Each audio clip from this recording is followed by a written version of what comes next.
সবাইকে শুভ সন্ধ্যা। প্রতিভা প্রকাশের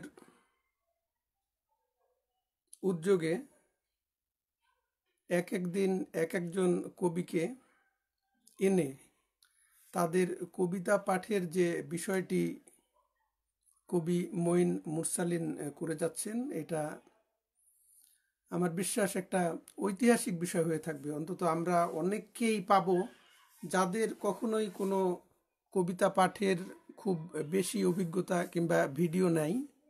সেই ক্ষেত্রে এগুলো আমার মনে হয় ঐতিহাসিক দলিল হিসাবে থাকবে। আমি আমার বাসার পরিস্থিতি একটু বলি। আজকে রাত্রে ৩-৪ বার বিদ্যুৎ চলে গেছে। এই মুহূর্তেও বিদ্যুৎ চলে গেল ঠিক 10টা বাজার 4-5 মিনিট আগে। কিন্তু মঈন মুরসালিন আমাকে ভরসা দিল যে মোমের আলোতে কবিতা পাঠ চালিয়ে যান, সমস্যা নেই।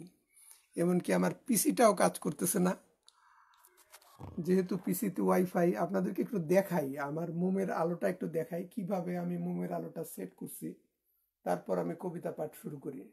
দেখেন, ল্যাপটপের উপরে 2-3টা মোমবাতি রাখছি, তারপরে উপরে 2টা মোমবাতি রাখছি। আর ল্যাপটপটা যেহেতু কাজ করতেছে না, আমরা শুরু করে দিই। আমরা থামবো না, আমরা আমাদের পাঠ চালিয়ে যাব এবং কবিতা শুরু করে দেব। প্রথমেই আমি ধন্যবাদ জানাই এই দীর্ঘদিনের পরিশ্রমের সাথে যারা নিয়মিত দর্শক, তাদেরকে আমি বেশ কিছু লোকজনকে দেখছি, বেশ কিছু ছড়াকারদেরকে দেখছি যারা প্রতিদিনই এই অনুষ্ঠানটা দেখেন। তাদেরকে সাধুবাদ জানাতেই হয় এবং আস্তে আস্তে সম্ভবত এই সংখ্যাটা আরও বাড়বে। এবং আমরা তো এটা জানি যে রেকর্ডেড অনুষ্ঠান পরবর্তীতে দেখেও প্রতিদিন আস্তে আস্তে সংখ্যা বাড়তেই থাকবে। আমি দেখতে পাচ্ছি মঈন মুরসালিনকে, দেখতে পাচ্ছি হালিম নজরুলকে, এবং আমার ছোট ভাই ইমরান পরশ, ও চলে আসছে। আপনাদের সবাইকেই স্বাগতম। আমার নাম ইউসুফ রেজা। কবিতা লিখি, ছড়া লিখি, এই তো আপনাদের সাথে থাকি, আপনাদের সাথে মাঝে মাঝে দেখা হয়। এই বিষয়টাই গুরুত্বপূর্ণ। মানুষের সাথে মানুষের মেশা, মানুষের সাথে মানুষের ভালোবাসা, সেইটাই তো বড় বিষয়। আবার চেহারাটা হয়তো পরিষ্কারভাবে দেখতেছেন না, মোমের আলোটা আর একটু কাছে আনলে কি আর একটু ভালো দেখা যাবে আমি জানি না। আর যখন পড়া শুরু করব তখন কেমন হবে। তবে একটা বিষয় আপনাদেরকে প্রথমে একটু ক্ষমা চেয়ে নিচ্ছি। আমার কিছু ব্যক্তিগত কাজের জন্য অনেক আগেই, আসল কথা হচ্ছে অলসতার জন্যই একটু গুছিয়ে লেখাগুলো আপনাদেরকে সুন্দরভাবে হয়তো শোনাতে পারবো না। আর লাইভে অনুষ্ঠান করার অভিজ্ঞতাও আমার একেবারে নেই। শুধু লাইভে বলে না, মাইকের সামনেও আমার কথা বলার খুব একটা স্বাচ্ছন্দ্য বোধ করি না। কাজেই সেই রকমভাবেই ক্ষমা সুন্দর দৃষ্টিতে দেখবেন আপনারা। আমি প্রথমেই একটা ছড়া দিয়ে শুরু করি।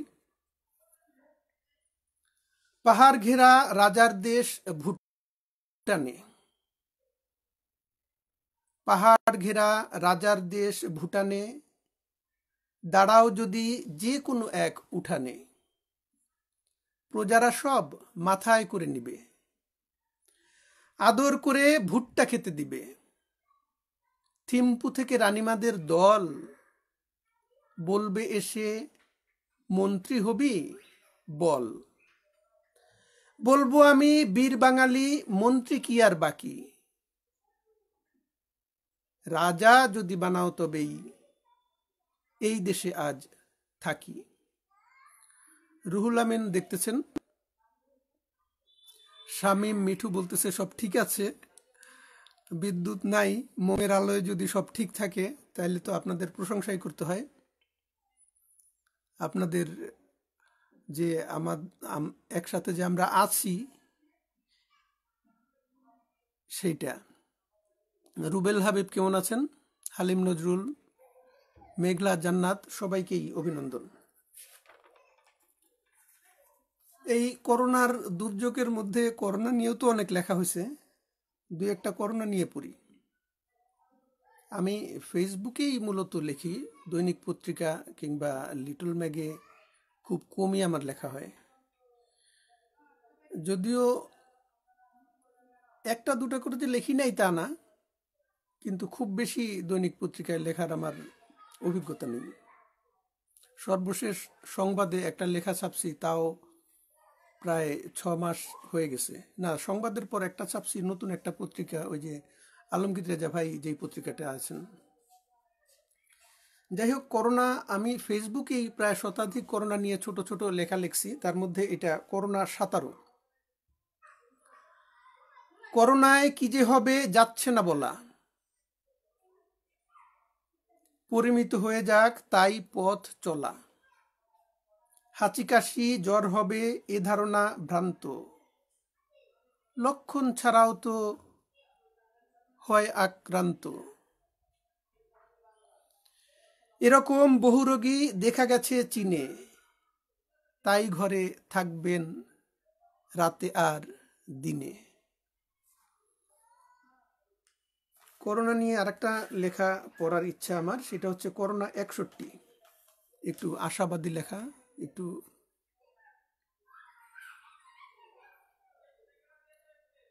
পড়েই ফেলি। কবিতা কিংবা লেখার ব্যাখ্যার তো দরকার নেই, একটা লেখার মধ্যে কি আছে সেটা পড়লেই আপনারা বুঝতে পারবেন।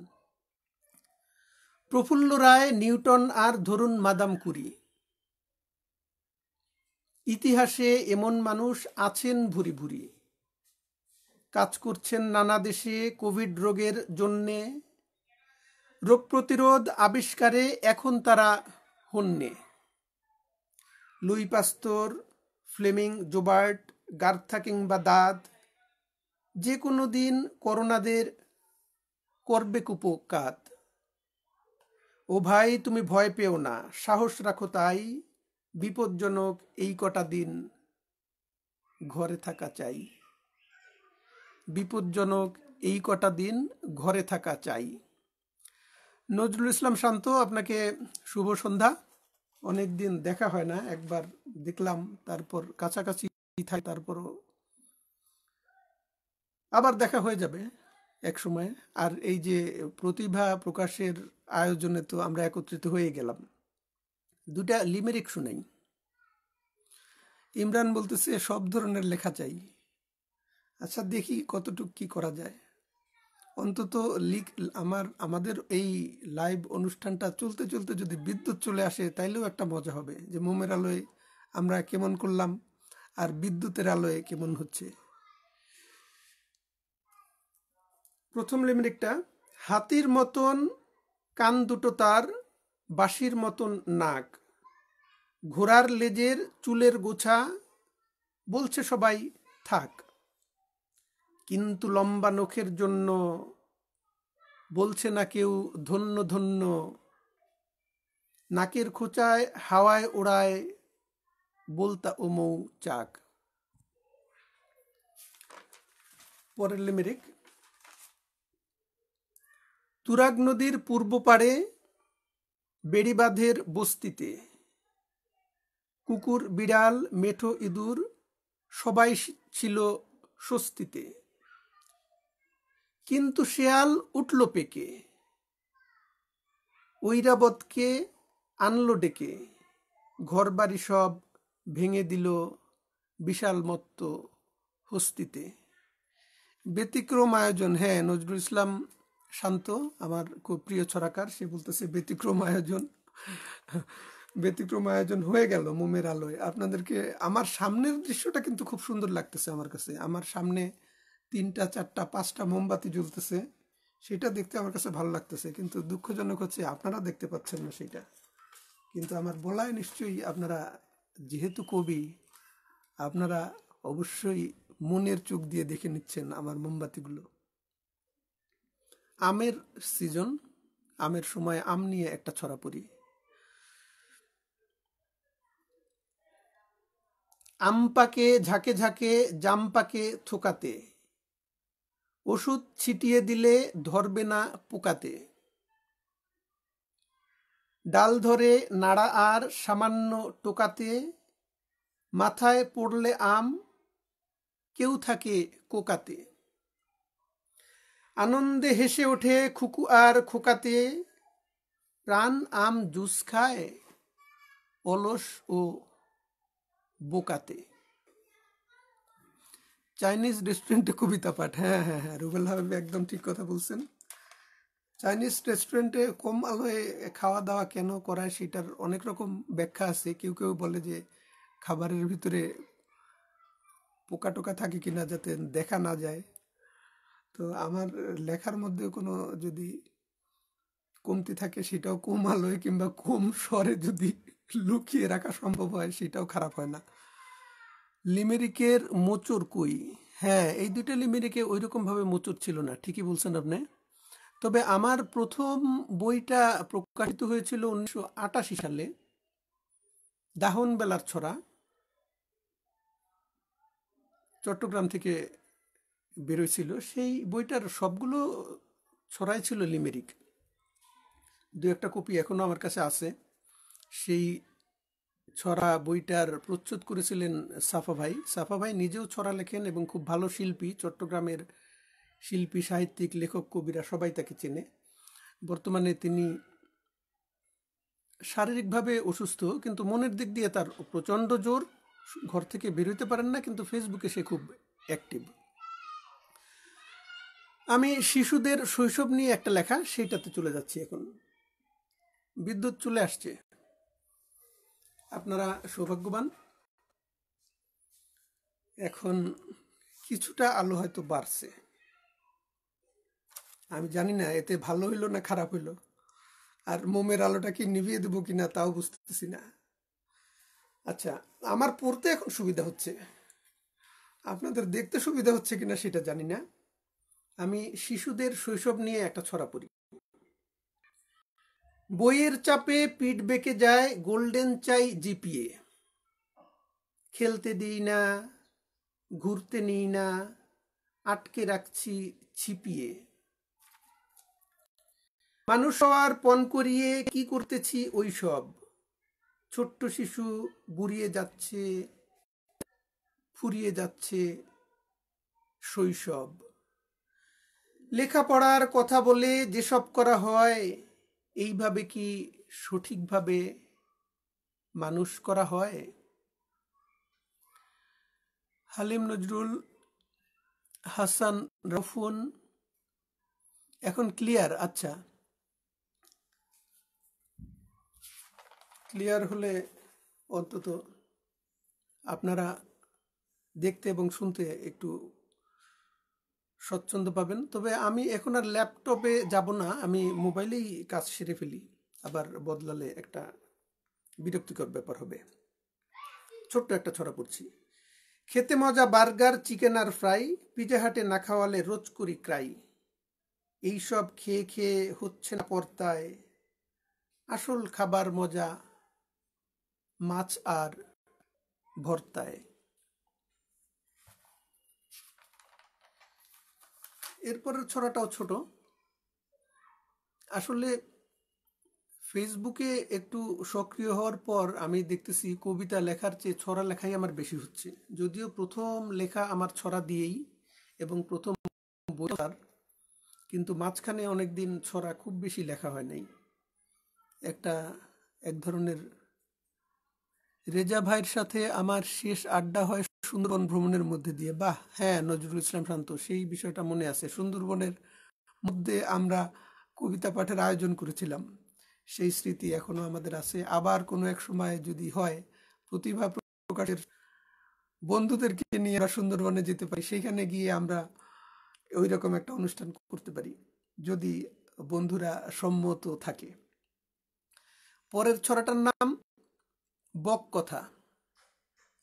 ধলা বক, চলা বক, খুব চালু মালসে, কালো বক, পাখা তার খানিকটা কালসে, নিশি বক, দিশি বক, কানি বক আলসে, পুঁটি মাছ পেলে দেয় তক্ষুনি ফালসে। সাতক্ষীরা ছড়া সম্মেলনের সময় হালিম নজরুল, হ্যাঁ তখন কি আপনিও ছিলেন নাকি? আমাদের বিজয় দিবস একটা গর্বের বিষয়। স্বাধীনতা, বিজয়, এবং বিশেষ করে আমি যখন স্বাধীনতার সময় আমি ছোট শিশু ছিলাম, আপনারা অনেকেই তখন জন্মাননি। প্রথম কিছুটা দিন তো গেল ভয়ের মধ্যে, তারপর যখন ভয়টা কেটে গেল এবং মুক্তিযোদ্ধারা শক্তি অর্জন করলো, তখন আমাদের যেই আনন্দিত একটা সময় গেছে, তখন আমাদের যে একটা উদ্দামতা গেছে, সেটা বলার না। মুক্তিযুদ্ধের শেষের দিনগুলি আমি বারবার পড়তে চাই, বিভিন্ন বইতে পড়ি এবং খুব ভালো লাগে আমার কাছে। আমার একটা ছড়ার সিরিজ আছে বিজয়ের ছড়া এই নামে। বিজয়ের ছড়ার 176 নম্বর ছড়াটা আমি পড়ছি। রাজাকার আছে অনেক জাতের, কেউ মোটা কেউ বুড়া, কারো ভুঁড়ি জুড়ে মেদ জমে জমে সাগরের ঢেউ পুরা। কিছু রাজাকার বিদেশে পালালো, কিছু থাকে ঘরে লুকিয়ে, বিজয়ের মাস এলেই এদের মুখখানা থাকে শুকিয়ে। বিজয়ের ছড়া 149।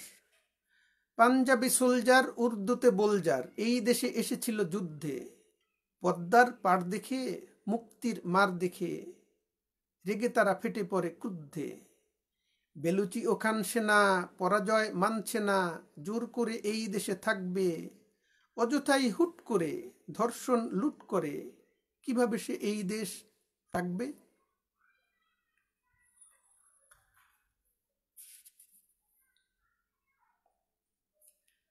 পরের ছড়াটা, অহংকারের মাস একটাই, ডিসেম্বরের মাস, বাঙালিরা পাকসেনাকে খাইয়েছিল ঘাস। ডিসেম্বরের 16 তারিখ লক্ষ পাখি সৈন্য মুক্তিসেনার সামনে এসে দেখিয়ে দিল দৈন্য। দুহাত তুলে বলল তারা, করছি সারেন্ডার, ঢের হয়েছে এদের শোষণ, করতে চাই না আর। বিজয়ের ছড়া 162 নম্বর। এটা ছোট ছোট ছড়া তো এই জন্য নাম্বারটা একটু বেশি, ভয় পাওয়ার কিছু নাই। সবগুলো ছড়া পড়তে হয়তো 1 ঘন্টাও লাগবে না আপনাদের, কিন্তু আমি 4-5টা পড়বো, বেশি পড়বো না এই সিরিজের। ইমরান পরশ হারিয়ে গেল নাকি? ফাঁকিবাজ আবার আসবে হয়তো। সকালবেলা মোরগ এবং পাকপাখালির ডাক শুনি, হঠাৎ আমার হারিয়ে যাওয়া ভাইয়ের কণ্ঠে হাক শুনি। এদেশ নাকি স্বাধীন এখন, পালিয়ে গেছে পাকখুনি, আত্মসমর্পণের পরে কারাগারেই থাকখুনি। প্রতিভা প্রকাশ ফেসবুক গ্রুপের নিয়মিত আয়োজন কবির কণ্ঠে কবিতা পাঠ। আজকের অতিথি কবি ইউসুফ রেজা। ভালো লাগা রইল, সাদ্দাম হোসেন। ছড়া ভালো হচ্ছে তাই। ডিসেম্বরের 15তেই কাঁদতে লাগলো পাখিরা, ইয়াহিয়ার 2 চোখে জল, সঙ্গে কাঁদে বাকিরা। পাক জেনারেল নেজিও আটকে পড়ল ঢাকাতে, কোন সুফল হলো না তার লক্ষ্য সৈন্য থাকাতে। নুইয়ে মাথা বলল ওরা, যুদ্ধ চাই না আর, মুক্তি সেনার কাছে এখন করব সারেন্ডার। সম্মিলিত মিত্রবাহিনীর কাছে সারেন্ডার করছিল, আপনারা ইতিহাসটা জানেন। এটা আমাদের একটা দুঃখজনক অধ্যায়, কিন্তু তারপরও সেখানে অধিকাংশ মুক্তিযোদ্ধারাই উদ্ধতভাবে গর্বের সাথে ছিলেন সারেন্ডারের সময়, এবং আত্মসমর্পণের সময় পাকিস্তানিদের কিরকম একটা নাজেহাল অবস্থা সেটা আমরা বিভিন্ন ছবিতে দেখতে পাই। আমি একটা কবিতা পড়তে চাই এখন। কবিতাটা একটু গদ্য ধরবে এবং একটু বড়ও বটে। কবিতার শিরোনাম হচ্ছে দৃশ্যের আড়ালে পোড়া ছাই। তার নামে ভালো কোনো লিখিনি নাকি অসংখ্য লিখেছি, কবিতা আমাকে আর টানে না এখন। কবি হওয়া বড় শক্ত কাজ, বিশেষত ওকে ছাড়া কি করে কবিতা লেখা হবে এ আমার বোধগম্য নয়। পত্রিকার বিজ্ঞাপনে সরবে জানিয়ে শেষমেশ লিটল ম্যাগ বের করলাম ওরই নাম দিয়ে। বহুদিন আমি যার সান্নিধ্য চেয়েছি, এইবার ওর মন পেতে টেলিফোনে, ফেসবুকে, এমনকি সামনে গিয়ে জানিয়ে এসেছি। এই যে পত্রিকা, ভেতরে বাইরে এক ঈশ্বরের মতো, শুধু এক নাম। প্রথম সংখ্যায় ওই নামে আমার গুচ্ছ কবিতাও গেল। শাহবাগ, কাটাবন, পাঠক সমাবেশ ও বাতিঘরে সর্বত্র আমার প্রেম ধ্রুব এসের প্রচ্ছদে ছড়িয়ে দিলাম। বড় বড় লেখকের প্রবন্ধ, নিবন্ধ আর নীতিকথা নিয়ে ভালোবাসার বাগাড়ম্বরে ভরে গেল পত্রিকা আমার। নির্মলেন্দুগুণকে বললাম এই নামে একটা কবিতা চাই। মোহাম্মদ নুরুল হুদাকে দিয়ে প্রেমিক সত্তার কাব্য লিখে ফেললাম। বহু যুগ পর হেলাল হাফিজ লিখল অনবদ্য এক প্রেমের কবিতা। এইভাবে হয়ে গেল তোমার নামের সাথে বড় বড় কবিদের প্রেমের আলাপ। আফসোস শামসুর রহমান বা আল মাহমুদকে পাওয়া গেল না। শুধু কালিদাসের মেঘদূতে যেখানে তোমার নাম, সেই অংশ ছাপিয়ে দিলাম। একজন পরিচিত বড় কবিকে 10,000 টাকা গুছিয়ে নিশ্চিত হলাম ওর নাম যেন 10 জায়গায় থাকে একটা দীর্ঘ কবিতায়। আর যারা যারা বড় লেখক, চিত্রশিল্পী, রাজনীতিবিদ, বললাম আমার পত্রিকা এটা, এই নামে শুভেচ্ছা দিন।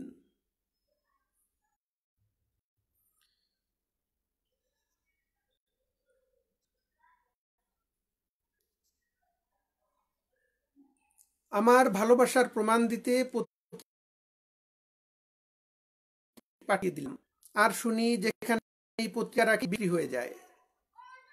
পাঠক সমাবেশের সেলস গার্ল বলল, স্যার প্রতিদিন একটা মেয়ে এসে সবগুলি কপি কিনে নেয়। অনেক বুদ্ধি আর সময় খরচ করে বুঝলাম সে তোমারই কাজ। তোমার অনেক গুণগ্রাহী আছে জানি, সংখ্যা আরো লাগবে হয়তো। তখনই 200 পত্রিকা নিয়ে তোমার বাসায় গিয়ে হাজির হলাম। কাজের ছেলেটা বলল, দোকানে না দিয়ে সব এখানে দিয়েন। আর কয় কপি আছে আমাকে জানান, একবারে টাকা নিয়ে যান। আপা অনেক কষ্ট করে সমস্ত বই এনে বিলি পোড়ান। কবিতার শিরোনাম ছিল দৃশ্যের আড়ালে পুরা ছাই। আমি আরেকটা কবিতা পড়ব, তারপর আবার ছড়া যাব। আপনারা এখানে অনেক আমার প্রিয় ছড়া শিল্পীরা আছেন, তাদের জন্য আরো ছড়া পড়া উচিত। বঙ্গবন্ধুকে নিয়ে আমার একটা লেখা, এটা বঙ্গবন্ধুকে নিবেদিত কবিতা, বদরুল হায়দারের সম্পাদনায় যেই বইটা বেরিয়েছে সেখানে ছাপানো। কবিতার শিরোনাম টাকার নোটে বঙ্গবন্ধু। পকেট থেকে 1000 টাকার নোট তুলে আনতেই দেখি সেখান থেকে নেমে পড়লেন শেখ মুজিবুর রহমান। গা ঝাড়া দিয়ে বললেন, এইভাবে তোদের চেয়ে অন্তত আমি 1 ফুট লম্বা, কাগজের নোটে কতটুকুই জায়গা। মুখে চুরুট নেই কিন্তু চোখে ঠিকই কালো ফ্রেমের ভারী চশমা, সাদা পোশাকের উপর কালো কোট পরা বঙ্গবন্ধুর চোখে বিস্ময়। রাস্তার দিকে তাকিয়ে বললেন, বাহ, এরা কি সবাই বাঙালি? বেশ স্বাস্থ্যবান আর নাদুস নুদুস চেহারা হয়েছে তো। চলায় বলায় এত এরকম ভাবে নত হয়ে আছে, এখনো ওদের দাবিয়ে রাখছে কারা? দিগন্ত যারা বিজ্ঞাপনের বিলবোর্ডে চোখ রেখে পথচারীদের মোবাইল ফোনে খুব মন দিয়ে FM রেডিও থেকেই অপলক চোখে শুনতেছিলাম হাল বাংলার ঘটনা পরম্পরা। হাসপাতালেও আমার নাম, অথচ মরার সময় এখানে আসা হলো না। বিড়বিড় করে বললেন, ব্রিজের সাথে আমি, স্টেডিয়ামেও আমি, অথচ সত্যিকারের ভালোবাসা পেলে আমার ঠাঁই হতো সেই আকাশে। বিস্মিত চোখে বলতেছিলেন, আশেপাশে এত ভবন উঠেছে, এটা কোন রাস্তা? আমাকে একটু নিরিবিলি কোনো জায়গায় নিয়ে যা। সময় ক্ষেপণ না করে টাকাটা পকেটে জায়গা মতন রাখতে যাওয়ার আগে আর একটা ধমক খেলাম যেন। বিরক্তির সাথে বললেন, আচ্ছা তোরা আমাকে এভাবে যে যার মতন করে পকেটে ভরছিস কেন?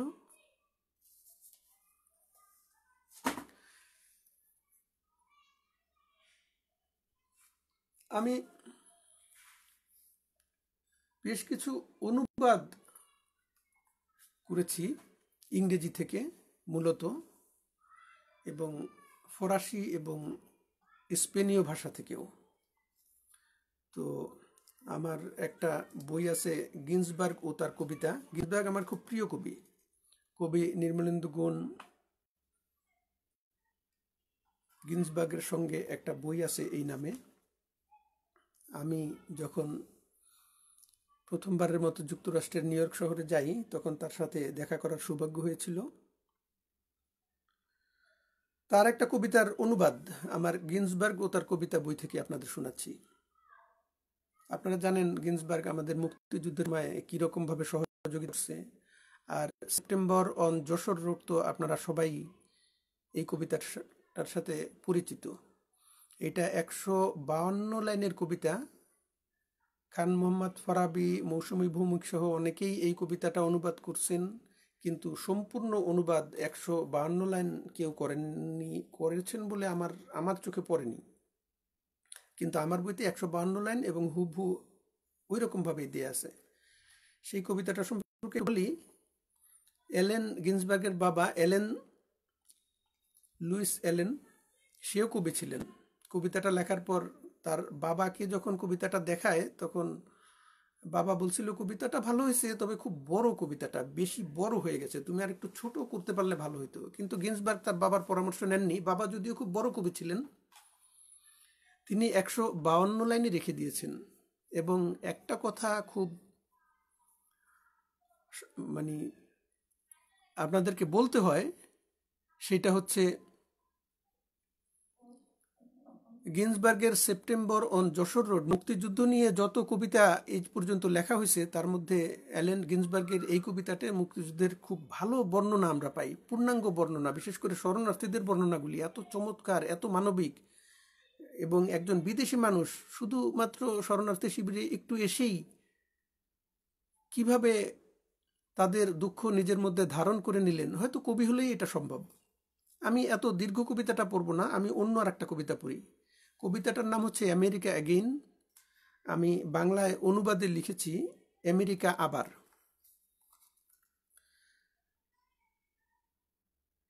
6% মানুষ ভোগ করে বিশ্বের 40% পণ্য সামগ্রী। নিউ ইয়র্কের উপরে ঝাঁঝালো ধোঁয়াশা গ্র্যান্ড সেন্ট্রাল পার্কওয়ে থেকেও দেখা যায়। সংযোগ সেতুগুলো থেকে ক্রাইসলারের চূড়ায় লস অ্যাঞ্জেলসের আকাশ গন্ধকে ভরা। হলিউড পাহাড়ে বাদামি ধোঁয়া, শিকাগো শহরে কালো ধোঁয়ার গুড়া প্লাস্টিকের কুটির ঘিরে আছে। থমসন পার্কের লোহার বেড়া। এই 51টা রাজ্য একটা মডেল সারা বিশ্বের। যদি 6 ভাগ ভোগ করে বিশ্বের 40% বনজ সম্পদ, গোমাংস, ইউরেনিয়াম, ক্রোম, তেল, বাকি 94% মানুষের জীবনের লক্ষ্য কি হবে? সামান্য উন্নতি। আমাদের ওয়াল স্ট্রিট ফুলে ফেঁপে ওঠার বিপরীতে আমাজনের জঙ্গল পুড়ে যাচ্ছে। আমরা কি উন্নতি ভোগ করছি অন্য সংস্কৃতি ধ্বংসের বিনিময়ে? আমরা কি এই আয়েশ বজায় রাখব মধ্য আমেরিকার বিনিময়ে মেক্সিকো, পেরু, পশ্চিম আফ্রিকাকে ধ্বংস করে? আপনারা জানেন অ্যালেন গিন্সবার্গ প্রতিবাদী কবি ছিলেন। বিশেষ করে তার নিজের রাষ্ট্রকে তিনি পছন্দ করতেন না, রাষ্ট্রের শাসকদেরকে পছন্দ করতেন না, তাদের কর্মকাণ্ডকে পছন্দ করতেন না, এবং সেই জন্য তাকে অনেক হেনস্থা হইতে হয়েছে। এমনকি তার চেয়ে মাইনর কবি যারা, তারা নোবেল পুরস্কার পেয়েছেন, কিন্তু অ্যালেন গিন্সবার্গ একজন মেজর পোয়েট হওয়া সত্ত্বেও নোবেল পুরস্কার থেকে তিনি দূরেই ছিলেন। ভারতীয়দের প্রতি তাদের খুব টান ছিল, বাঙালিদের প্রতি ভালোবাসা ছিল। ভারতবর্ষের অনেক বিষয় আশয় নিয়ে তিনি লিখছেন। আমার অন্য কবি ওক্তাভিও পাস, তিনিও ভারতবর্ষের প্রেমিক ছিলেন, ভারতে অ্যাম্বাসেডর ছিলেন। তার একটা কবিতা আপনাদেরকে শোনাতে চাই। অ্যালেন গুনবার্গের আর একটা কবিতা আমি পড়েই শেষ করে দেব, সেটা হচ্ছে গুরু বাবা। ইমরান পরশ চলে আসছে। আমার আরেকজন বন্ধু মৌলভীবাজার থেকে সংযুক্ত হয়েছেন, অবিনাশ আচার্য, তাকেও ধন্যবাদ। গুরু বাবা পড়ছি, অ্যালেন গিন্সবার্গের কবিতার অনুবাদ। গুরু যদি বাবা হয় তাকে ছাড়া বড় দায়, হার্টবিট গুরুকেও অবজ্ঞা করা যায়। মাথা মোটা গুরুগণ কখনো কি জন্মায়, বসে থাকা গুরুদের প্রতিদিন দেখা যায়। গুরু বন্ধুরা করে ধান চাল সঞ্চয়, রকচটা গুরুরা ভুয়া আর ফাপা হয়। গুরু গুরু ভাবসাব সহজেই ভেঙে যায়, গেরুয়ায় গুরুদের ভালোই তো দেখা যায়। গুরু মাথা চুল ছোট এরকমই লোক হয়, উদাসীন গুরুদের চোখ দেখে শোক হয়। হোক গুরু খোলা চোখ ভয় করো চূর্ণ, গিন্সবার্গের গুরু কাটা গাছে পূর্ণ। গোফওয়ালা গুরু থাকে সিংহের কাছে, নির্জনে যেই গুরু সেই ভালো আছে। ওহ গুরু পদতলে আছি বুঝি না কি পদ, আমাকে বাঁচাবে গুরু নির্ঘাতে সকল বিপদ। হ্যাঁ শামীম ভাই, আমি পড়তেছি। গিন্সবার্গের আরেকটা কবিতা কি পড়তে পারবো নাকি সময় হবে না? এই কবিতাটা আমার পড়ার ইচ্ছা খুব। কবিতাটার নামটা শুনেন, কবিতাটার নাম হচ্ছে হুইটম্যানের থিম নিয়ে একটি প্রেমের কবিতা। চমৎকার না কবিতাটার নাম? নাকি ছড়ায় চলে যাব, ছোট ছোট অন্য লেখা নিজের লেখা পড়ব? পড়েই ফেলি। হুইটম্যানের থিম নিয়ে একটি প্রেমের কবিতা।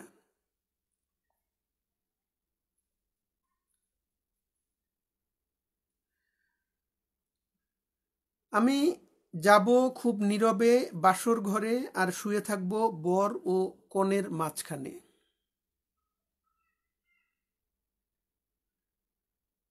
ওদের শরীর স্বর্গ থেকে নেমে এসে প্রসারিত হয়, উলঙ্গ হয়ে অপেক্ষা করে চঞ্চলতায়। অন্ধকারে হাতগুলো বিশ্রাম নেয় চোখের পাতায়, আমার মুখ তাদের ঘাড় ও বুকের নিচে চাপা পড়ে যায়। তাদের চামড়া প্রশ্বাস নেয়, আর ঘষাঘষি ও চুম্বন গ্রীবা ও মুখে আর পৃষ্ঠদেশ খুলে যায় ও প্রদর্শিত হয়।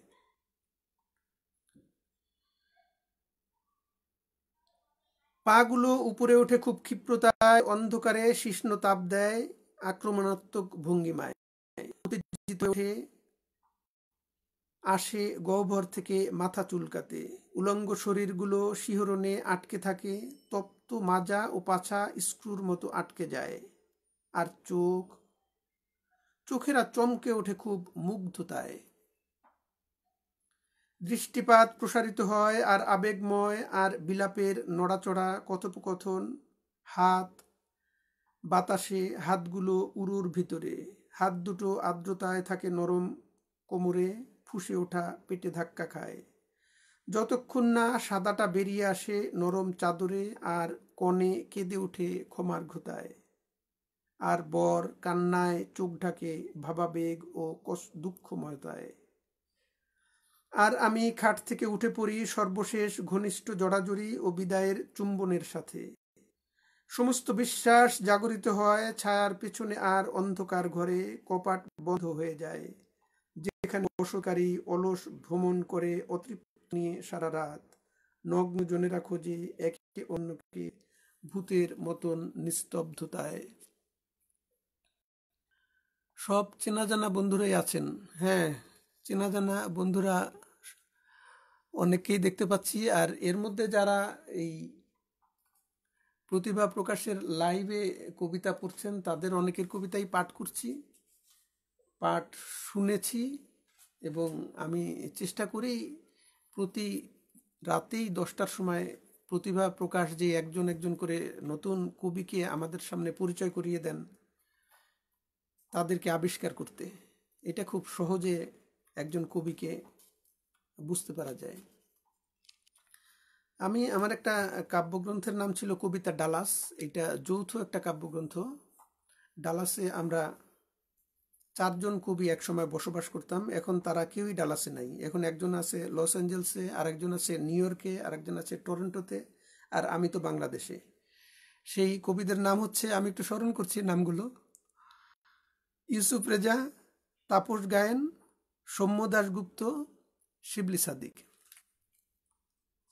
কবিতার বইটা বের হয়েছিল ডালাস থেকেই, তবে প্রিন্টিং পর্যায়ে এসে জাগৃতি প্রকাশনের দীপন বের করছিল। দীপনকে আপনাদের আর চিনাতে হবে না।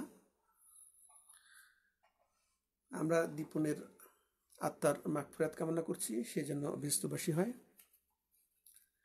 কবিতা ডালাস থেকে আমি 2-একটা কবিতা পড়ি। প্রথম কবিতার শিরোনাম হচ্ছে প্রতিবেশিনীর জন্য এলিজি।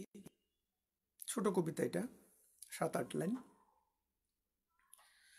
নগরের যুবকেরা তার বুকে পেয়েছিল সোনার খনি।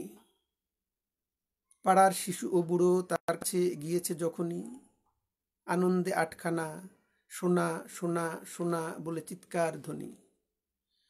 অথচ সেখানে ছিল হিমবাহ জমাট পাথর, আর দেখো বুকের শিখর থেকে কিছু কিছু গাছও গজিয়েছে। পাথরের সাদা চোখে জল নয়, মুক্তোর কণা। শোনা গেল সিলিং ফ্যানের সাথে ঝুলেছে সে, এই আলোচনা তাহলে বৃথাই সে সমস্ত পুরুষকে ভুলে মজিয়েছে। দ্বিতীয় কবিতার শিরোনাম এ কেমন দেশ। ধন্যবাদ। এ কেমন দেশে তুমি আনলে আমাকে, সারাদিন সূর্যের আলো দেখিনি, নদীর জলেও কোনো স্রোত নেই, মাছ নেই, আর গোলাপের ঘ্রাণ নেই, বলাকা ও রাজহাঁস নেই। ফসলের মাঠে শুধু বারুদ ও ইস্পাত দেখি, মানুষেরা লাল পিঁপড়ার মতো পিলপিল হাঁটে, আকাশচুম্বী উঁচু দালানের বিজ্ঞাপন ভিড়ে, ঝকমকে আলো আছে, জোনাকি ও নক্ষত্র নেই। এ কেমন দেশ যে মানুষেরা পুতুলের মতো, নিকেল মাখানো চোখে কান্নায় জল আসে না। সব পথে পথে তুমি বলেছিলে মানুষের মেলা, অথচ এখানে দেখি সহস্র বিদীর্ণ মুখ, অনুভূতিহীন। সমবেত মানুষের ভীতি নরকের চেয়েও ভয়াবহ। এ কেমন দেশ যে প্রেম নেই, ভালোবাসা নেই। আপনাকেও শুভেচ্ছা। এবার কয়েকটি ছড়া পড়েন ভাই, ঠিক আছে? আপনারা ছড়ার সমজদার, ছড়া তো পড়তে বলবেনই। কবিতা ডালাসের একটা খুব মজার ঘটনা আপনাদেরকে বলে আমি ছড়ায় চলে যাচ্ছি। এই কবিতার বইটা কেউ পড়েছে কিনা আমার জানা ছিল না, কিন্তু এইবার বইমেলাতে হঠাৎ করে চ্যানেলের একটা মেয়ে আমার একটা সাক্ষাৎকার নিতে আসে। প্রথমে মাজার ভাই আসেন, মাজার ভাই আসে বলে যে আপনার খুব ফ্যান, সে আপনার কবিতা পড়ছে, আপনার সাক্ষাৎকার নিবে। তো চ্যানেলের যে ওই মেলা কভার করে সেই মেয়েটা আসার পরে দেখি যে কবিতা ডালাস থেকে একে একে আমার 7-8-9টা কবিতা মুখস্থ সে বলে গেল। আমি পুরা মানে লজ্জায় পড়ে গেলাম নিজে এবং অভিভূত হয়ে গেলাম। আমি শুধু তাকে জিজ্ঞেস করলাম যে আপনি এই বইটা কোথায় পাইছেন? সে বলল যে আমি নীলক্ষেতে পুরান বইয়ের দোকান থেকে বইটা কিনছি, বই কবিতাগুলো ভালো লাগছে। যাই হোক, আমি ছড়ায় চলে যাই। আমি মুক্তিযুদ্ধের কথা বলতেছিলাম। আমাদের আরেকটা গর্বের বিষয়, আমাদের আরেকটা অহংকারের বিষয় হচ্ছে 21 এবং আমাদের ভাষা। আমি জানি আপনারা সবাই ভাষাকে এবং 21কে ভালোবাসেন বলেই আপনারা লেখালেখি করেন। সেই বিষয়টা নিয়ে আমি 2-একটা ছড়া পড়ব। আমার এই সিরিজটার নাম ছিল মোদের গরব। মোদের গরব 23 প্রথমে পড়ছি। গলির মোড়ে ফুচকা বেচে সরোজকান্তিরে। ফেব্রুয়ারি এলেই সবাই সরোজকে ভয় পায়। চটপটি আর ফুচকা পেলে শর্মা যারা খায়, তাদের কাছে গিয়ে বলেন, আলুরবি আয়। হাই হ্যালো বাই বললেই সে ক্ষিপ্ত হয়ে যায়। গাড়ির থেকেও বাজলে সিডি এদিক ওদিক চায়। রাস্তার উপর দাঁড়িয়ে বলেন, হিন্দি থেকে গায়। বাংলা ভাষার মান রক্ষায় তারই ভীষণ দায়। সুস্মিত আলম চৌধুরী আমাদের আর এক ছোট ভাই, ছড়া শিল্পী, একটু লাজুক, কোথাও ছড়া দিতে চান না, কোথাও ছড়া পড়তে চান না। তাকে দেখে ভালো লাগতেছে। পরের ছড়া চলে যাচ্ছি আমি। রফিকের খুলি ওড়ে আরো কত শত শত, তলপেটে গুলি খেয়ে মরে যায় বরকত। উরু থেকে খুন ঝরে চাষি ভাই জব্বার, গুলি লাগে সালামের, গুলি লাগে সব্বার। কত প্রাণ ঝরে যায় জানি না কে কার ভাই, শহীদের মর্যাদা পায় এই চার ভাই। আমাদের ভাইদের রক্তের এই ঋণ বিশ্বের মানুষেরা ভুলবে না কোনো দিন। 24 নম্বর ছড়া। পথে ফুটে আছে আগুনের লাভা, ভাইয়ের বুকের রক্ত। হাতের ছাপেই উদ্যত হাত, রাঙিয়ে করেছি শক্ত। দেয়ালে দেয়ালে রক্তের দাগ এঁকে দিল ভাষাচিত্র, কণ্ঠের সাথে দুহাতেও আজ স্বপ্নের লাল বৃত্ত। সেদিন থেকেই বাঙালির জয়, শোষকের দিন শেষ। সেই দিন থেকে স্বপ্ন বুনেছি গর্ব স্বাধীন দেশ। মোদের গৌরব সিরিজের প্রথম ছড়াটা পড়ি। মায়ের ভাষায় কথা বলবার বিনম্র চিৎকারে, ফেব্রুয়ারিতে মানুষ হত্যা করেছে নির্বিচারে। জনতা বানালো শহীদ মিনার, শাসক তা দেখে ভীত, মিনার গুড়িয়ে ভেবেছে সেদিন ওরাই উচ্চকিত। ইতিহাস জানে ওদের জায়গা হয়েছে আস্থা বলে, আমরাই জয়ী, ওরা পড়ে গেছে ছুঁচো ইঁদুরের কলে। পাখির ছড়া আমি কয়েকটা পড়বো, অনেকগুলো পাখি নিয়েও আমি ছড়া লিখছি। ভাষা নিয়ে একটু পড়তে চাই এই জন্য যে আমি জানি ভাষার প্রতি আপনাদের প্রেম।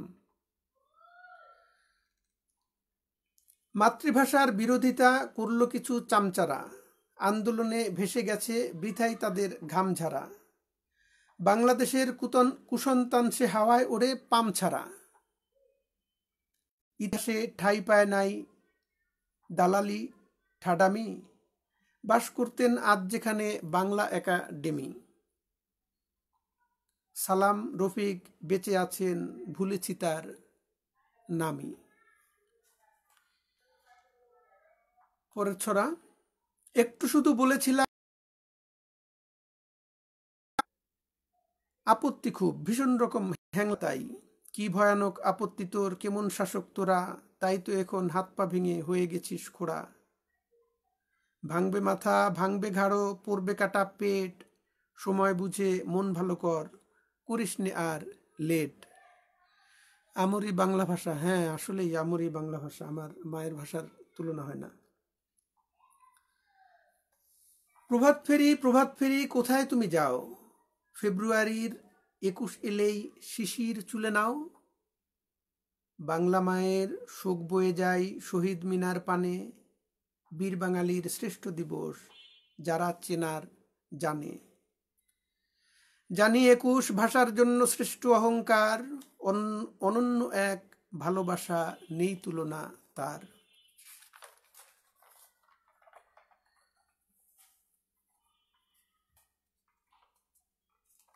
মেঘ বৃষ্টির দিন, একটু মেঘ বৃষ্টির মধ্যে চলে যাই। পৃথিবীতে একমাত্র ভাষা যার জন্য রক্ত দিতে হয়েছে, হ্যাঁ ঠিকই বলছেন শামীম মিঠু। আগামীকাল আসবেন শিশু সাহিত্যিক ও গবেষক হাসান রৌফুন ভাই, অবশ্যই দেখতে হবে। হাসান রৌফুন প্রতিদিন আমাদের সাথে থাকেন এই লাইভ অনুষ্ঠানে, আপনারা কেউ মিস করবেন না। পাহাড় থেকে মেঘ এসেছে, বৃষ্টি গন্ধ নিবে। জলের ধারায় বাড়ি পাতে শীতল করে দিবে। বৃষ্টি এসে পাথরটাকেও ভিজিয়ে দিয়ে যাবে। পাথর আজকে বকুলতলায় আমায় নিয়ে নাবে। ও মেঘ তুই নাইয়ে দিবি, ভেজাবি না ওকে, নইলে পাথর কান্না করে চুল ভেজে সেই শুকে। স্নাতক হয়ে পাথর একটু নরম হতেও পারে, ঠান্ডা জলে ভিজলে কি আর পাথর আমায় ছাড়ে।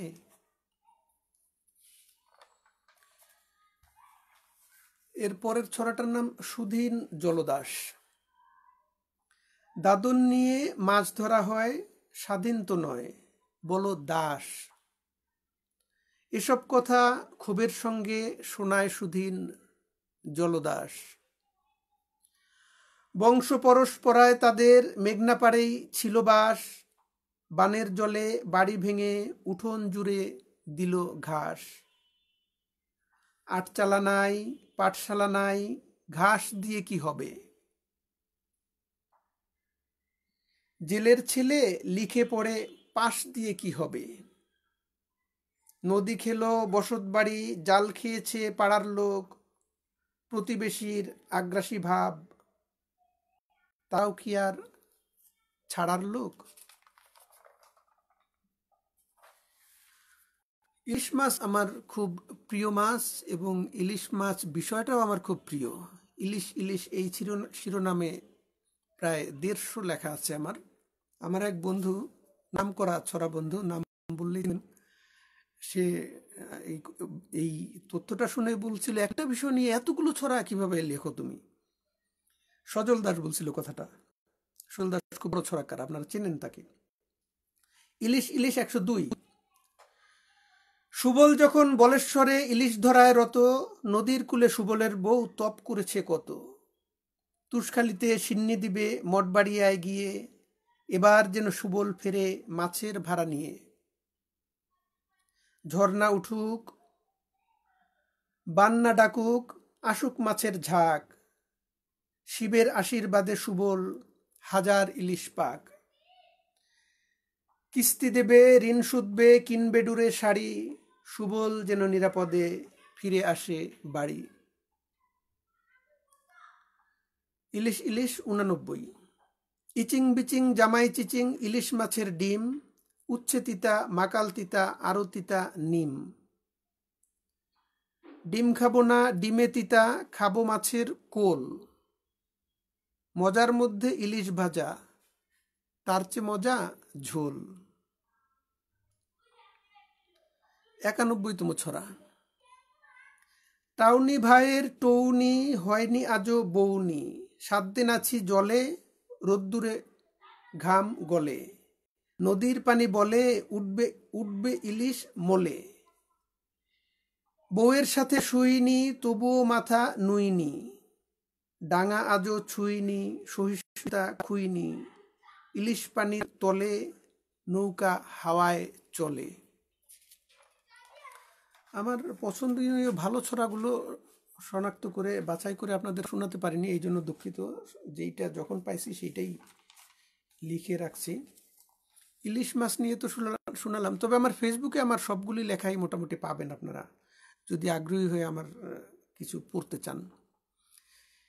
ইলিশ মাছের রান্না নিয়ে একটা ছড়া শোনাই আপনাদেরকে। আহা ইলিশ, হাসান রফিউন। হ্যাঁ, এখন ইলিশের রান্না একটা শোনেন। ইলিশ মাছের পাতুরি। আপনারা মাছের পাতুরি পছন্দ করেন কিনা আমি জানি না। ইলিশ মাছের পাতুরিটা কিভাবে রান্না হয় সেটা এই ছড়াতে আপনারা শুনবেন। খুব সোজা। আর এখন ইলিশ মাছের দামও কম, বড় বড় ইলিশও বাজারে পাওয়া যাচ্ছে, চেষ্টা করে দেখতে পারেন। হলুদ গুঁড়া, সর্ষে বাটা, জিরা ও নুন দিয়ে মাখিয়ে নেবেন বড় বড় টুকরা কিছু নিয়ে। ইলিশ মাছের পাতুরিতে কলা পাতা লাগে। টুকরোগুলো মশলাসহ পেঁচিয়ে নেবেন আগে। সবুজ রঙের একটা দুটো ফালি মোড়ার আগে মাছের উপর দিতে হবে খালি। গরম তেলে হালকা আঁচে এপিট ওপিট করে ইলিশ মাছের পাতুরিকে গিলতেছি পেট ভরে।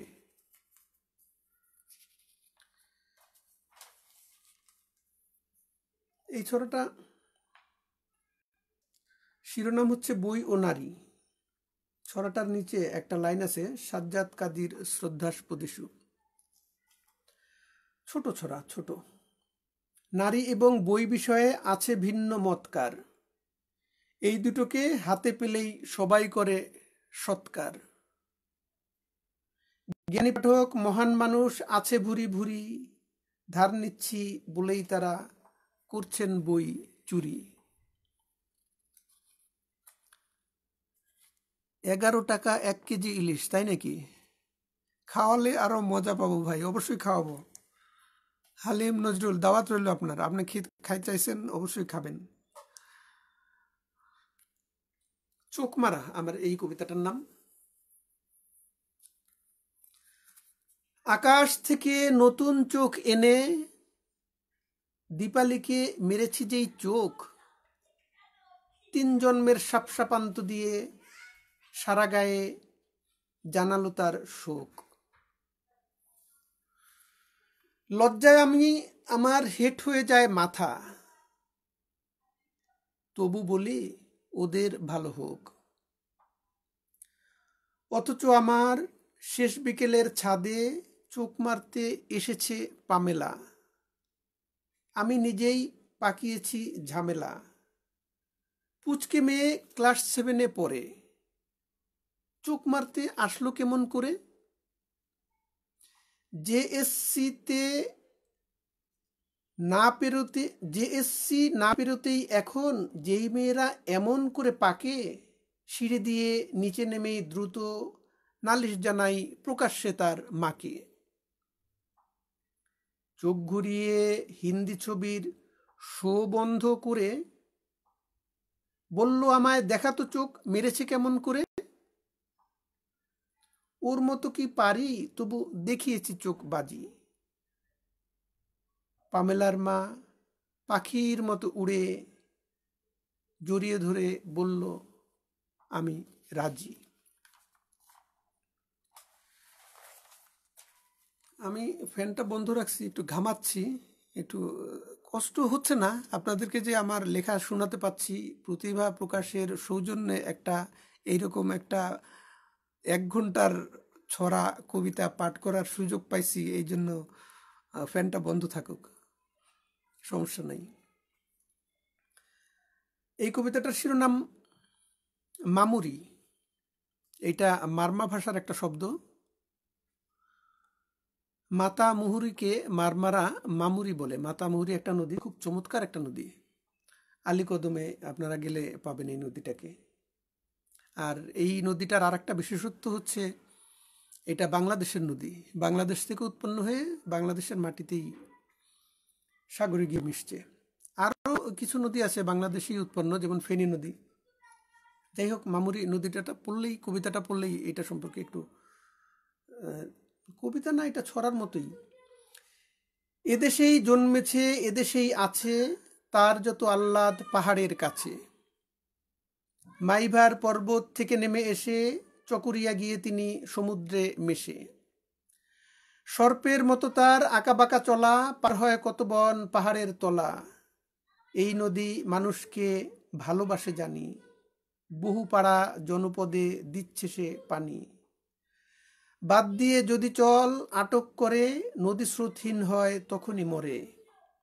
আলীকদমের হাটে মংচা পাড়ায়, মানুষকে দেখে নদী একটু দাঁড়ায়।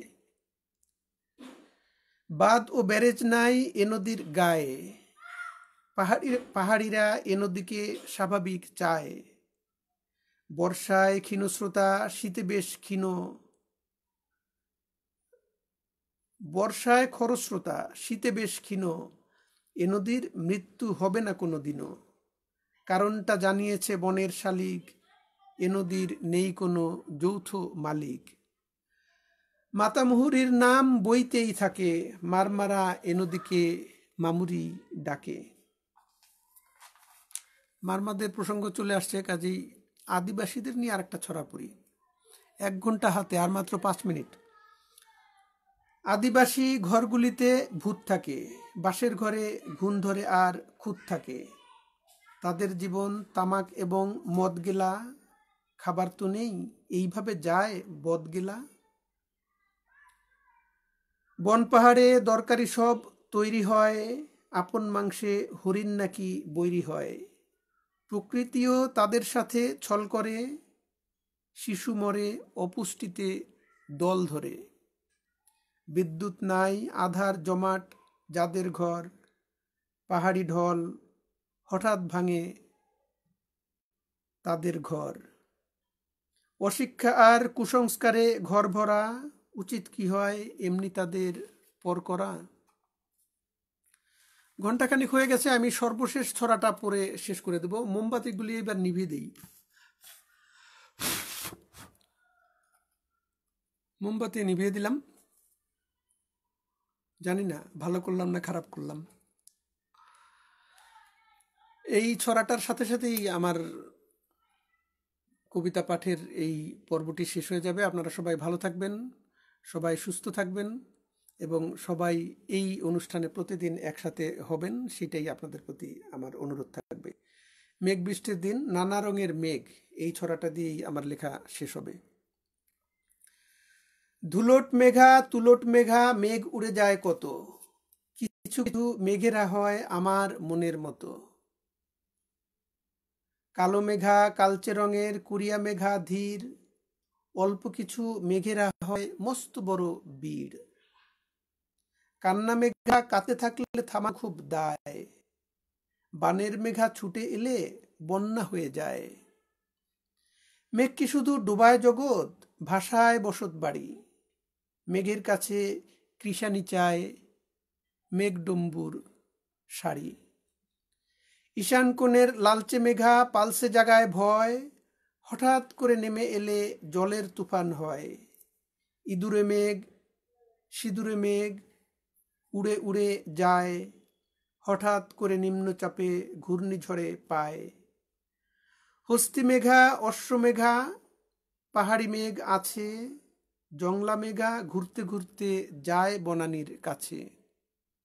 নীলচে কালো ভারী মেঘাই মেঘনাথ কয় তাকে, বৃষ্টি দিয়ে মাঠ ঘাট সব ভরিয়ে দিতে থাকে।